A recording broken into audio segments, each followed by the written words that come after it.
I've been told to know and not to do means you really might as well have not known in the first place. There is a huge difference between financial health and financial literacy. Easy for me to say. What are the two? Here's what we know, guys. About 10% of us drop dead. Accidents, strokes, heart attacks, car wrecks.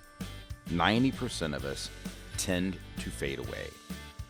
What is your protection if you're the one who happens to be fading away as opposed to being in that car wreck, just dropping dead? It's something that I see an awful lot of people miss over the last 34 years, other than watching taxes dismantle retirement plans. There's nothing I've seen that has changed people's financial future more than fading away. Jamie Burton and I are going to talk about it today on Consider This Program. Well, good morning and welcome back to Consider This Program. I'm Joe Clark, your host. And I'm Jamie Burton. We are just thrilled that you're with us today. Happy New Year.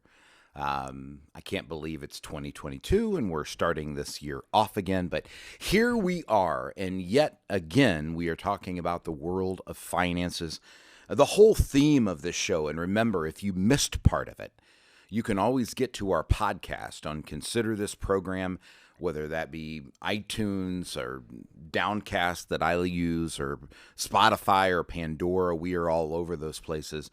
You're only getting 3 segments of the show if you're listening in some areas. So if you want to go back and get more, you can always get that done.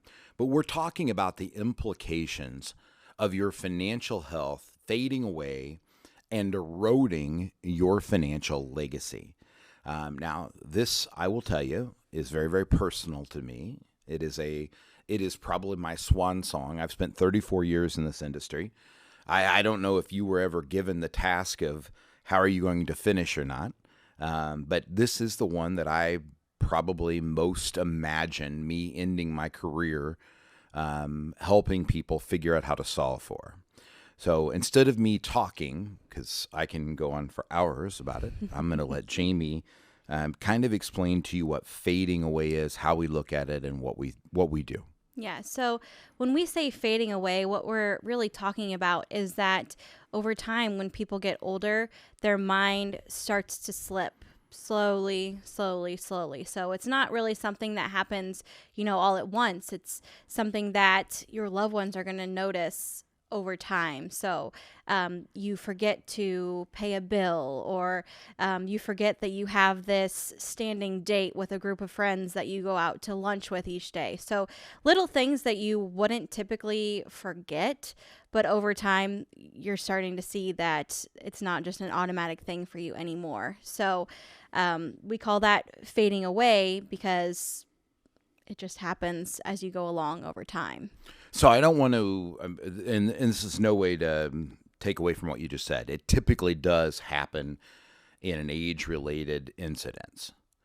But we buried 2 people last year at the Financial Enhancement Group. When I say we buried, I mean families that I take care of or took care of, right? One of them looked like they were 80, and he was 67, right? Yeah.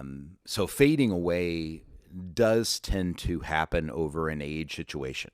I like to tell people, just because, sometimes you have to laugh so you don't cry, right? It's, it's being a sandwich short of a picnic, but the problem is it's one bite at a time, right? It's not Yogi, right, coming up at the park and still in your picnic basket. It is you and your spouse, because typically you go at the same pace. So I'm not talking about Parkinson's. I'm not talking about Alzheimer's. I'm just talking about the basic life of dementia. But you seem to go at the same space. And so all of a sudden those sandwiches are disappearing, and there's nobody there to really kind of call you on that. But do not think you have to be 80 or 85. One of the things that Tom Hurley, who's part of our team, and I are working on internally in terms of incremental incapacitation, which is a whole nother topic. But we're working on having those tests started at a younger age, because you just never know when somebody's slipping. Yeah, and it's a really important discussion that we're starting to have, because we know that it is slipping, and it is over time. That just because somebody is starting to slip doesn't mean that all these decisions should now no longer be there. So it's something that we are discussing. We don't have a solution for yet, but trying to Well, get there. I'm closer to the solution than I think you may know, but Okay. it's solutions. There are solutions to problems. There are applications to solutions that become more challenging. Yeah. But I think we're closer there than what people think. And one of the common pushbacks that I get on fading away and that concept, and I'm 54. I don't know how old you are that's listening to the show, but my guess is you have some days that are better than others, right? Some of those days are caused because your kids kept you up all night long when you're young, like Jamie, or they called you because their kids kept you up all night, like, our foster kids do at my daughter's house, right? There can be lots of reasons, but some days are just better than others. The bad news is when you're fading away, it is so easy to look at somebody and say, hey, well, they just weren't having a good day. Yeah, the bad news is we still make big decisions on bad days, right?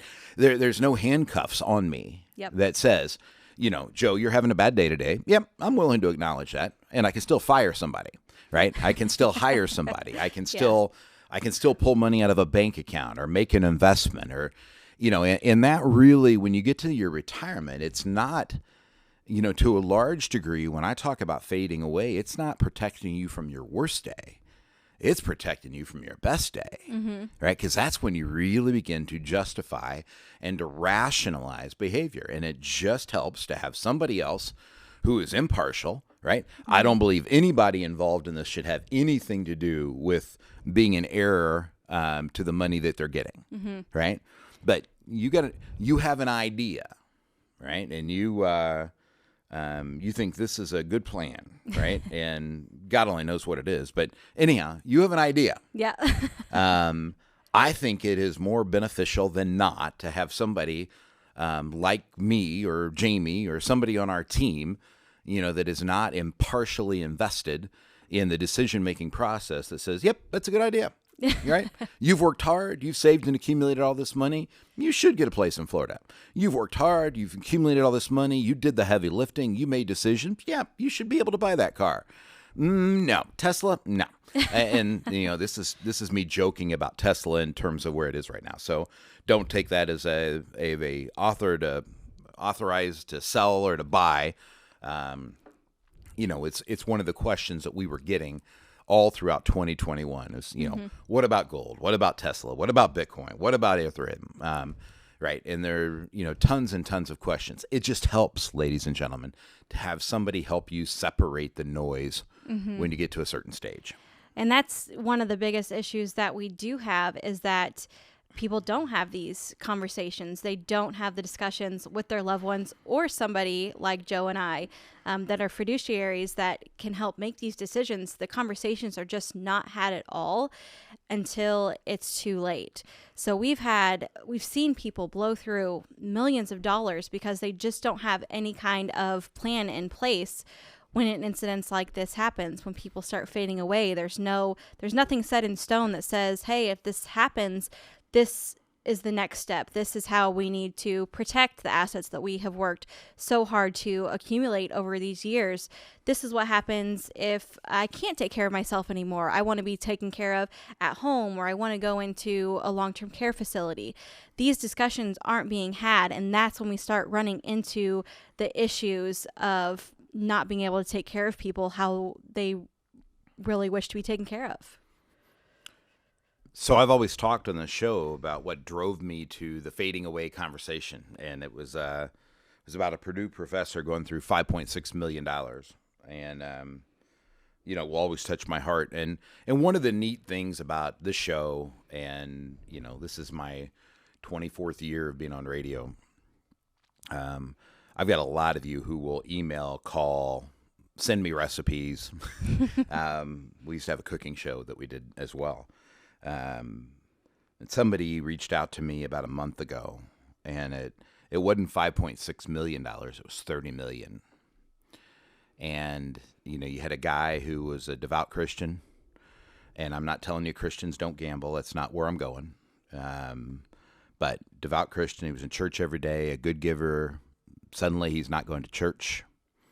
Right. So in our processes, Jamie, that would have been something that would have alerted us, right? Right. When you change either a long-term or short-term behavior in a dramatic fashion, it's one of those periods of times where our capacitation committee steps up and goes, hey, okay, you're allowed to have a personality change. You're allowed to make a change in direction or decision. But is there something going on that we need to be alerted to right inside of this process? And this guy's case, he switched from going to church to going to the casino in Michigan City or wherever it is up there. Yep. And $30 million later, $10 million loan from his son, bankrupt 2 businesses, while nobody even understood the ramifications that was what was going on, because there was no part of this process that was really put into place. And I would encourage you, I'm not an attorney. Jamie's not an attorney. We don't play one on radio or TV. What we have done is an awful lot of work inside of this concept of what I call incremental incapacitation, but really having your estate planning documents put into place that make sure that your financial health going forward is really being taken care of. Do not make all of the hard decisions you've made for 40 years to let them be derailed in a 2 or 3 year process just because of your health. Mm-hmm. Yeah. So we just really, really encourage you to have these conversations with your loved ones. Make sure that they know your wishes going forward, that they know how you want to be taken care of if you do start to fade away and your mind starts to slip. Make sure that you have any legal documents put together that you need to have put together that's going to help explain what you need and what your wishes are.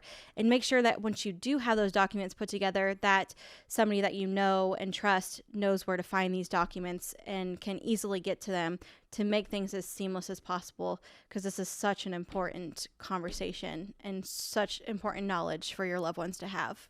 How can they get a hold of you, Jamie? They can get a hold of us at 800-928-4001, or you can find us at yourlifeafterwork.com. And what should they sign up for? You can sign up for your next step meetings. We will talk about things that you can consider today, things to consider in the future, and if you decide to partner together, what FEG can do for you going forward. So again, it's 800-928-4001, yourlifeafterwork.com. If you're watching this on video, there's a QR reader to make it nice, sweet, and simple. We look forward to sharing a cup of coffee with you, sitting down, discussing what this and so many other things mean about your financial health and future.